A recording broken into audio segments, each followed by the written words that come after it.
ஓம் சாந்தி. शिव भगवानुடைய மகாவாக்கியம். வாணி தேதி 1/9/2023. मीठे बच्चे देह सहित सबकी याद भूल, बाप जो है जैसा है उसे यथार्थ पहचान, स्वयं को बिंदी समझ, बिंदी रूप से बाप को याद करो.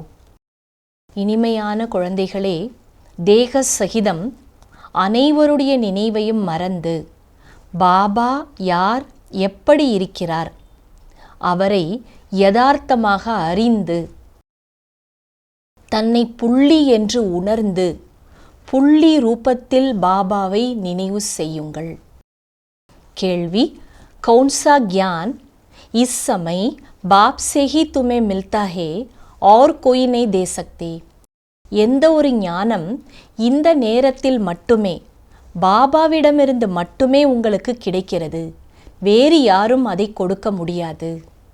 பதில்: तुम स्त्री पुरुष साथ में रहते गृहस्थ व्यवहार की संभाल करते पवित्र रहो.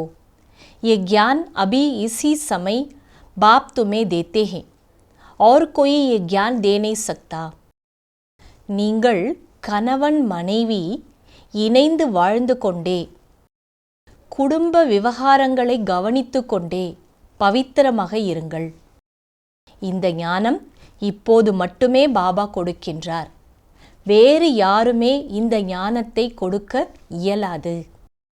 तुम्हें दान तो 5 विकारों का करना है, लेकिन मुख्य है काम जिस पर पूरी विजय पानी है. நீங்கள் 5 விகாரங்களையும் தானம் கொடுக்க வேண்டும், ஆனாலும் முக்கியமானது காம விகாரம், அதன் மீது முழுமையாக வெற்றியடைய வேண்டும். सर्व शक्तिमान बाप की याद और श्रीमत पर चलने से ही ये ताकत मिलती है. सर्व शक्तिवान பாபாவின் நினைவு மற்றும் ஸ்ரீமத் படி நடப்பது, இதன் மூலமாக மட்டுமே இந்த ஆற்றல் கிடைக்கிறது. பாடல்: துக்கியோ பர் ரெஹம் கரோ, துக்கமானவர்கள் மீது இரக்கம் காட்டுங்கள். ஓம் சாந்தி. वही बाप बैठ बच्चों को समझाते हैं. அந்த தந்தைதான் குழந்தைகளுக்கு புரிய வைக்கிறார். कौन है ये बाप? அந்த தந்தை யாரு? ये बच्चे जानते हैं जिनके सम्मुख बाप बैठे हैं. அது குழந்தைங்களுக்கு தான் தெரியும், ஏன்னா அவங்களுக்கு முன்னாடி தான் பாபா வந்திருக்காரு. अब तुम बच्चों की बुद्धि का योग बेहद के बाप के तरफ. இப்போ குழந்தைங்களாகிய உங்களோட புத்தியின் தொடர்பு எல்லையற்ற தந்தை முன்னாடி இருக்குது. புத்தி கா யோக் அபி ஹத் கே பாப் சே தோடனா है. புத்தியோட தொடர்பை எல்லைக்குட்பட்ட தந்தையிடமிருந்து இப்போ விலக்கணும். सारी दुनिया के जो भी मित्र संबंधी है, बल्कि इस देह को दुनिया को सबको बोलना है. முழு உலகத்திலையும் யாரெல்லாம் உங்களுக்கு சொந்த பந்தம் இருக்காங்க மற்றும் தேகம், இந்த உலகம் எல்லாத்தையும் மறந்துடுங்க. பாப் बच्चों को कभी नहीं भूलते हैं. பாபா ஒருபோது குழந்தைங்களை மறக்கிறது கிடையாது. हम आत्मा है, ये भी रावण बुला देते हैं.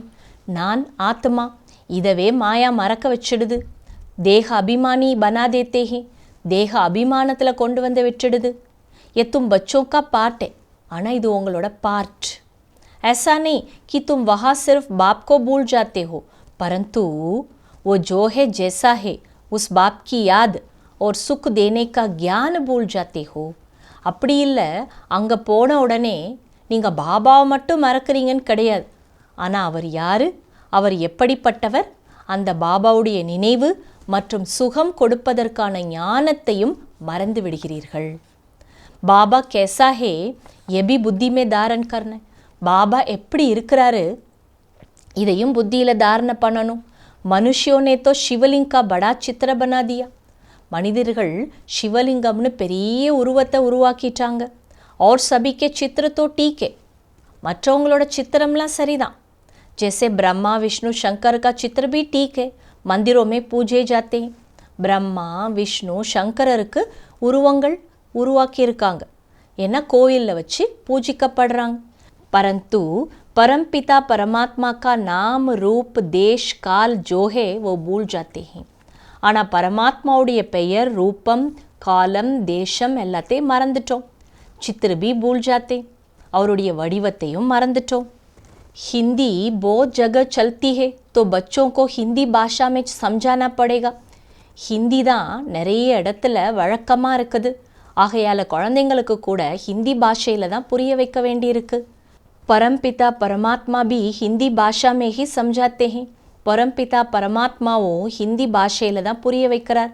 कई समझते हैं परमपिता परमात्मा तो सब भाषाएं जानते होंगे. ஆனால் நிறைய பேர் என்ன நினைக்கிறாங்களாம், பரமாத்மாவுக்கு எல்லா பாஷையும் தெரியும். परंतु ऐसा तो हो न सके. ஆனால் அப்படியெல்லாம் கிடையாது. अताह अनेकानेक भाषाएं, ஏராளமான அநேகமான பாஷைகள் இருக்குது. वो तो सीखनी पड़ती है, அதெல்லாம் கற்றுக்கணும். परमपिता परमात्मा को तो कुछ सीखना नहीं है. ஆனால் परमपिता परमात्माவுக்கு எதையும் கற்றுக்கணும்னு கிடையாது. उन्होंने कल्प पहले जिस भाषा में समझाया उसमें ही समझाती. ஆனால் அவர் கல்பத்துக்கு முன்னாடி எந்த பாஷையில் புரிய வச்சாரு அதில் தான் புரிய வைக்கிறார். பாக்கி பாஷாயை तो हर एक को पढ़नी होती है. மற்றபடி ஒவ்வொருத்தரும் மொழிகளை கற்றுக்கொள்ள வேண்டும். बाप को पढ़नी होती है क्या? பாபா மொழியை கற்றுக்கணுமா என்ன? तुम देखते हो शुरू से हिंदी चली है. நீங்கள் பார்க்குறீங்க, ஆரம்பத்துலேருந்து ஹிந்தி மூலமாக தான் நடைபெறுது. सब हिंदी सीखते जाते. எல்லாரும் கூட இன்னைக்கு ஹிந்தி கற்றுக்க ஆரம்பிச்சிட்டாங்க. बाप भी हिंदी में समझाते हैं. फिर हर एक को अपनी भाषा में ट्रांसलेशन कर औरों को समझाना पड़े. பாபாவும் ஹிந்தியில் தான் புரிய வைக்கிறார். அடுத்து ஒவ்வொருத்தரும் அவங்கவுங்க மொழியில் அதை மொழிபெயர்த்து மற்றவங்களுக்கு புரிய வைக்கணும். बीज और जाड़ का राज समझाना तो बहुत सहज है. விதை மற்றும் மரத்தோட ஞானத்தை புரிய வைக்கிறது ரொம்ப சகஜம். மனுஷ்ய சிருஷ்டி கா ஜாட் போத் தரம் கா ஹே. மனித சிருஷ்டி மரத்தில் அநேக தர்மங்கள் இருக்குது. சமஜ்தே ஹே ஃபலானா தரம் தா தோ ஃபலானா தரம் நெய் தா. அவங்களுக்கே தெரியுதான், இந்த தர்மம் இருந்தப்ப அந்த தர்மம் கிடையாது. அபி சோட்டே சோட்டே தரம் நிக்கலே, ஆனால் இப்போ சின்ன சின்ன தர்மங்கள் நிறைய வந்துருச்சு. ஆகே தோ நெஹித்தேனா, முன்னாடிலாம் இது இல்லை தானே. சோட்டி சோட்டி ஷக்காயத்தோ அபி நிக்கலியே, சின்ன சின்ன கிளைகள் இப்பொழுது தான் தோன்றியது. பாப் கே ஜனம் பாத் ஹே ரக்ஷாபந்தன். பாபாவுடைய ஜென்மத்துக்கு அப்புறம்தான் ரக்ஷாபந்தன். பாப் கோ ஜான்தே தோ பேலே பிரதிஜ்ஞா கர்னியே. பாபாவை தெரிஞ்சிட்டோன்னா அதுக்கப்புறம் உறுதிமொழி கொடுக்கணும். பாப் கேத்தே காம் மகா சத்ரு ஹே. பாபா சொல்கிறாரு, காம விகாரம்தான் உங்களோட மிகப்பெரிய எதிரி. இன்சே படா கபர்தார் என்ன, இதில் நீங்கள் ரொம்ப எச்சரிக்கையாக இருக்கணும். பாப் கா ஃபர்மான் ஹே. பாபாவுடைய கட்டளை, சாத்மே ரேத்தே இக்கட்டே ரேத்தே பவித்திர என்ன, இணைந்து வாழ்ந்தாலும் நீங்கள் பவித்திரமாக இருக்கணும். आगे तो स्त्री पुरुष इकट्ठे रहने से आग लगती थी. बाप कहते इकट्ठा रहो परंतु आग न लगे.